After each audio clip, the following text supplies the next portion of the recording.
Hey, Allison, good day. So imagine how big of a challenge this is. Every single American in the country, spread out coast to coast, corner to corner, who wants a vaccine needs to get 2 shots within 3 weeks, and they have to rush these shipments to these diverse corners of the country in a very, very tight timeline.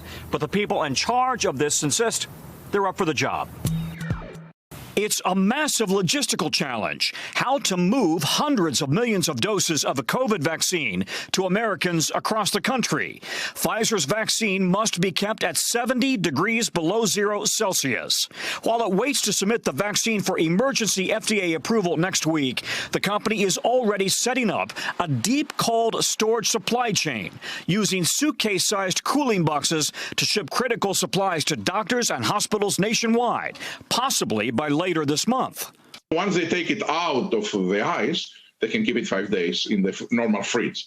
So we have worked extensively to develop this distribution network. As part of Operation Warp Speed, the military is working with drug makers like Pfizer to coordinate distribution. So once you say execute, how fast does it get out there? Within 24 hours. Do you have doses of vaccine already stockpiled? Yes, we do. Pfizer says it will ship doses from its facilities in Michigan and Wisconsin. With each person needing 2 shots, the company expects to have enough for 25 million people worldwide this year, another 650 million next year. In North Dakota, where they are suffering through the nation's worst COVID death rate, health officials are already working on getting the vaccine to remote corners of the state. We did identify locations throughout the state that have ultra cold chain storage capacity. A U.S. advisory panel has already laid out who could get priority in receiving a vaccine, starting with frontline doctors, nurses, first responders, and nursing home workers. Then people of all ages with 2 or more risk factors. The next phase would include teachers, school staff, child care workers, and people working in the food supply chain. Phase 3 would include children and young adults, 30 and younger. Phase 4 would include everyone else living in the U.S. One other note, we mentioned these special small containers that they are using to super cool the vaccines when they ship them. They can only open these containers for 1 minute twice a day. That's it. If it goes any longer than that, they run the risk of some of these vaccine doses going bad. And the vials themselves are now being specially created by Corning, the glass maker, because typically vials will crack in that kind of extreme cold. So yet another layer of complication to all of this. Allison? Hey, Allison. So I'm in Morristown, New Jersey, and just yesterday around 1 p.m., Governor Murphy announced a new set of restrictions that primarily target the food service and hospitality industry. And this is coming on the heels of a big uptick in cases in the state, and we're now at a statewide death toll of about 16,440 people. So the governor felt compelled to act before things potentially got worse going into the holidays. So this is what the restrictions look like. From 10 p.m. to 5 a.m., there will be no more indoor dining, only outdoor, and there will be no more bar seating available to people at any time of the day. In addition to all of that, there will be no more indoor interstate sports. But the main group here that's concerned about these changes, it's the owners of bars, diners, lounges that cater to late-night audiences. Just like this late-night diner that's right behind me, it's owned by a man named Peter Rostidis. He's owned it for over 2 decades, and he's nervous about what this next round of restrictions could mean. You really can't prepare. I wasn't expecting it, and now we have to close our indoors at 10 p.m. And we used to be a 24-hour diner. Now we stand open till 3 a.m. From 10 to 3 a.m., we lose the young people, the people that work late, the hospital people. So there is an impact on our business. People like to go out. It's a very trendy town. So we will lose. We will lose, definitely. So to put some of what Peter's describing in national perspective, the National Restaurant Association estimates that about 15% of eating and drinking establishments have closed during the pandemic. And Peter tells me he estimates that he's going to take a hit with these new restrictions of about 10 to 15%. And keep in mind, that's on top of what he estimates to be about a 30% hit that he's already been dealing with throughout this pandemic. Back to you, Allison. The number of separated migrant children hitting a new high. Lawyers are now saying that they can't find the parents of 666 migrant children separated at the border. That is 121 more children than they reported to a federal judge last month. The lead ACLU attorney trying to reunite these families saying that it is taking a toll on the kids. Kids that are even verbal enough, old enough to articulate it are telling us about how anxious they are. I mean, I just met with one teenager who was one of our first plaintiffs who said every time he encounters anything new, his chest tightens up. NBC News Justice correspondent Julia Ainsley and Jacob Soboroff broke this story. Julia is here with me now. All right, so Julia, last month lawyers said they couldn't find the parents of 545 children. Now it's 666. What happened?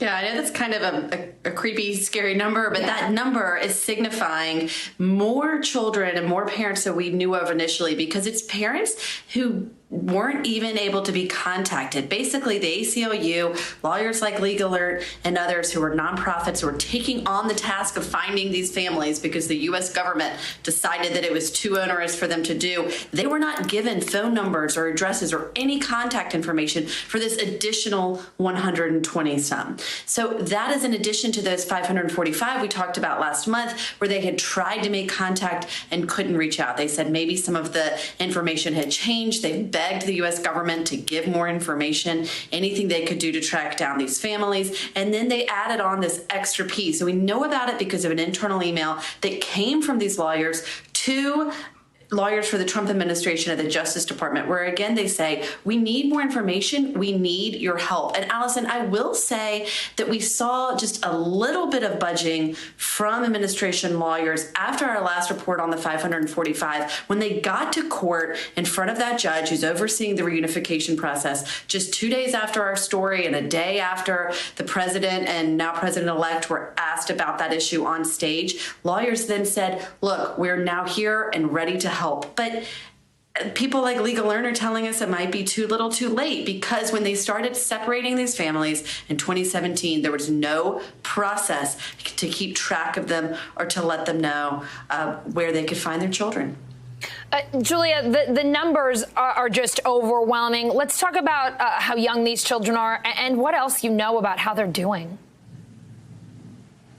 Well, we understand about 20% are under 5. And so when Legal Alert talks about them not being verbal, I mean, you can imagine if you were separated in 2017 before you had a good memory of who your family, who your parent was, it can be really hard to verbalize kind of your feelings, let alone how to get back to them. And it reminded me of reporting we had done where we looked at this pilot program in 2017, where they said the lessons they learned there, these are the prosecutors who were responsible for prosecuting parents who have been separated. They said one of the lessons that should be put into place is not to separate a child too young to find their own way back to their family. They need to know their address, their phone number, all the things you would teach a young child when they're old enough to figure out how to get their way home. And that is because they didn't have a system. It had nothing to do with what was moral or anything. It was simply because they didn't have a system. They had to put this on the children. And as sad as that sounds that they even had to talk about that, that guidance was ignored. They didn't implement that when they started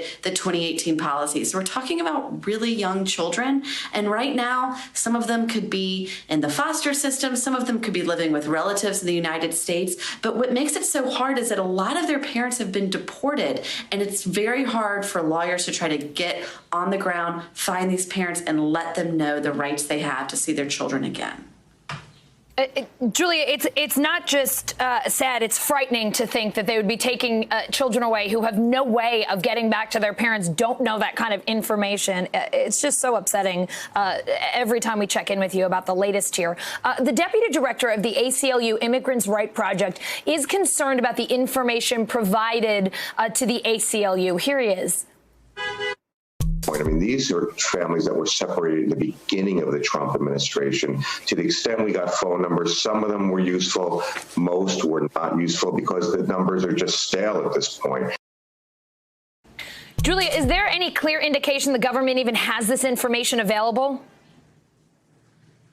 Yeah, I mean, that's the problem. In a lot of cases, they might not have the information available. So now let's look forward, right? It was a sad thing, and we look back on it and we pick it apart and we figure out who is responsible. But looking forward, we have a new administration coming in. So I've been talking to people in the incoming administration about what their plans might be, because we know that the president-elect Joe Biden has said on day one he wants to establish a task force to find these families. Well, because this information wasn't gathered early on, it could still be very difficult. But they want to move this responsibility at least partially onto the government, and they want to try things like a public service announcement, get onto the radio in Central America, explain to parents that they do have the option, they do have rights to come back and see their children, and to try to reach as many as possible. So that's what we're looking toward next is it possible with this very limited amount of information for a new administration to come in, make this a priority, and see that these families are reunited?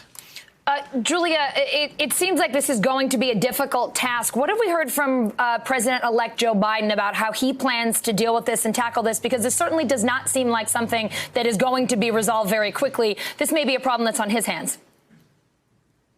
Yeah, and one thing that they have not committed to yet, Allison, and I've been asking for the past 48 hours, as many people in the incoming, whether it'll be the transition to Biden or the campaign, have been asking as many people as I can, are you going to give these parents the options of coming to the United States to reunite with their children? In other words, will they have special protections where they're able to be flown here, see their children, and maybe apply for asylum, again, try to get a protection because of this very extraordinary and extreme thing that happened to them? And so far, we don't have a public commitment from the incoming administration. We know it's a tough task, and we'll be watching to see what they do next.